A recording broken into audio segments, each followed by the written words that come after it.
सालों पहले एक छोटा सा गांव चंदनपुर घने जंगलों से घिरा हुआ था।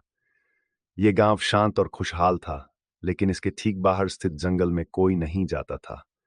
उस जंगल का नाम था लाल धुआं का जंगल। गांव के बुजुर्गों का कहना था कि इस जंगल में एक रहस्यमयी शक्ति रहती है। हर अमावस्या की रात जंगल से लाल रंग का धुआं उठता था, और अगर कोई उसे देखने की हिम्मत करता तो उसकी जिंदगी बदल जाती। गांव में रहने वाली एक बूढ़ी औरत, जिन्हें सब दादी माँ कहते थे, रवि, जो हाल ही में शहर से अपने ननिहाल आया था, जो एक साहसी लड़का था। दादी माँ एक बार रवि को बताया, बेटा, वह धूना इंसानों का दुश्मन नहीं है, लेकिन अगर कोई उसकी सीमा लांघे तो वह उसे बर्दाश्त नहीं करता। कई साल पहले एक साधु ने उस जंगल को शापित किया था। तभी से यह जगह लोगों के लिए खतरनाक बन गई है। रवि ने उनकी बातों को हंसी में उड़ा दिया। वह इन किस्सों को सिर्फ डराने वाली कहानियां मानता था। उसने अपने दोस्तों समीर, कबीर और मोनू के साथ जंगल की ओर जाने की योजना बनाई। रवि ने चैलेंज किया, क्या तुम लोग अमावस्या की रात को जंगल चलने की हिम्मत रखते हो? समीर ने हंसकर कहा, डरने की बात नहीं है, ये सब गांव वालों की बनाई बात। कबीर और मोनू ने भी हामी भर दी। अमावस्या की रात चारों ने टॉर्च और कुछ खाने पीने का सामान लिया और जंगल की ओर निकल पड़े। जंगल में घुसते ही हवा ठंडी और भारी महसूस होने लगी। पेड़ों के पत्ते सरसराहट कर रहे थे, जैसे वे किसी अनजान खतरे की चेतावनी दे रहे हों।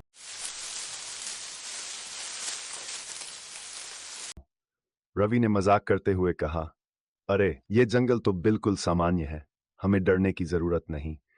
लेकिन थोड़ी ही दूर चलने पर उन्हें लगा कि कोई उनकी ओर देख रहा है। मोनू ने पीछे मुड़कर देखा, लेकिन वहां कोई नहीं था। मोनू ने फुसफुसाकर पूछा, तुम्हें भी ऐसा लगा कि कोई हमारे पीछे है?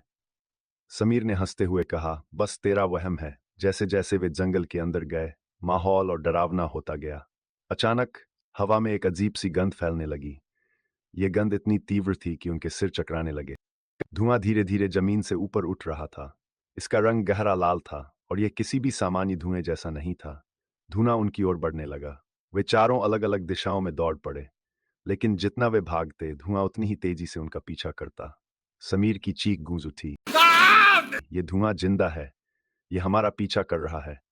धुआं अब एक मानवीय आकार लेने लगा था। उसकी आंखें जलती हुई अंगारों की तरह थीं।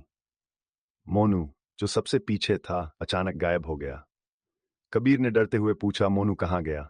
मैं उसे ढूंढना होगा, रवि ने कहा।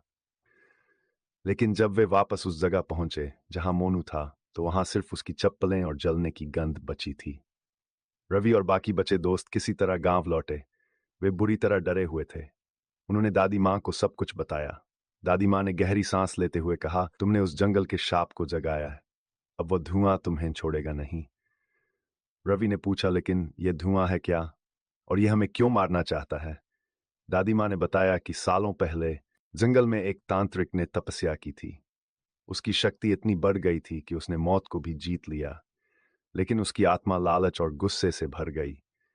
उसने गांव वालों को श्राप दिया कि जो भी उसकी तपोभूमि पर कदम रखेगा, वह उसकी आत्मा के लिए ईंधन बन जाएगा।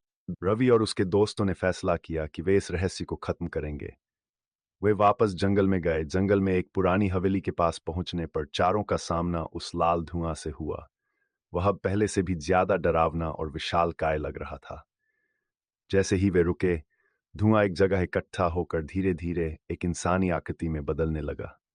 आकृति के हाथ लंबे और नुकीले, आंखें जलती हुई अंगारों की तरह, और चेहरा इतना डरावना था कि वे घबरा गए।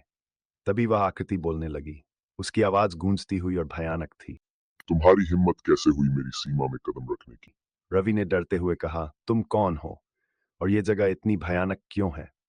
भूत ने हंसते हुए कहा, मैं वह आत्मा हूँ जिसे इंसानों के लालच ने इस श्राप में बांध दिया। इस जंगल का हर पेड़, हर धूल का कण मेरी शक्ति है। लेकिन तुम जैसे मूर्ख जो अपनी बहादुरी दिखाने आते हो, मेरी आग को और भड़काते हो। कबीर ने हिम्मत जुटाकर कहा, हमने कुछ गलत नहीं किया, हमें मोनू को वापस चाहिए।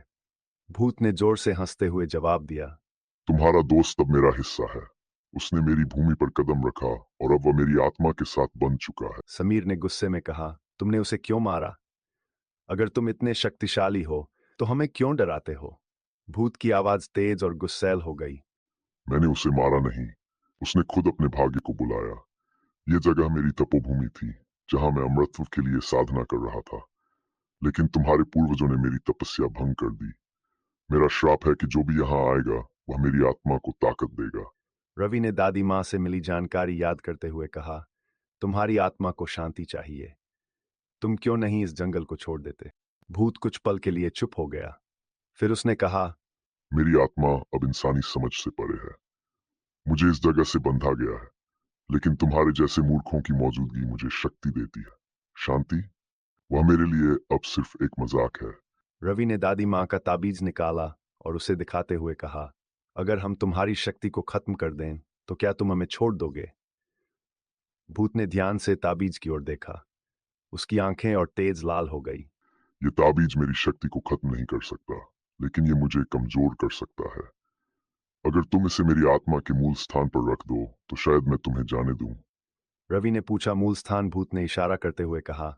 उस पुराने मंदिर के नीचे एक गुफा है, वहां मेरा मूल निवास है। लेकिन याद रखना, अगर तुम असफल हुए तो तुम सब मेरी आग में जल जाओगे। चारों ने गहरी सांस ली और गुफा की ओर बढ़े। हर कदम के साथ लाल धुआं और गाढ़ा होता गया। गुफा के अंदर का माहौल और भी डरावना था। चारों ने देखा कि वहां एक बड़ा सा पत्थर रखा हुआ था जिसके चारों तरफ जले हुए निशान थे। जैसे ही उन्होंने ताबीज को पत्थर पर रखा, गुफा गूंज उठी। तुमने मुझे कमजोर किया, लेकिन मेरा अंत नहीं हुआ। याद रखना, मैं सो सकता हूँ लेकिन हमेशा के लिए गायब नहीं हो सकता। भूत की आवाज फिर से आई। एक तेज चीख के साथ गुफा में सब शांत हो गया। धुआं गायब हो गया। जंगल से बाहर निकलते समय रवि ने पेड़ों के बीच कुछ अजीब देखा। वह भूत की परछाई थी जो उन्हें देख रही थी। भूत की गूंजती हुई आवाज सुनाई दी। तुमने मुझे रोक दिया, लेकिन श्राप का अंत नहीं हुआ। इस जंगल को हमेशा बर्बादी से बचाना। अगर कोई और यहाँ आया तो मेरी आत्मा फिर जागेगी।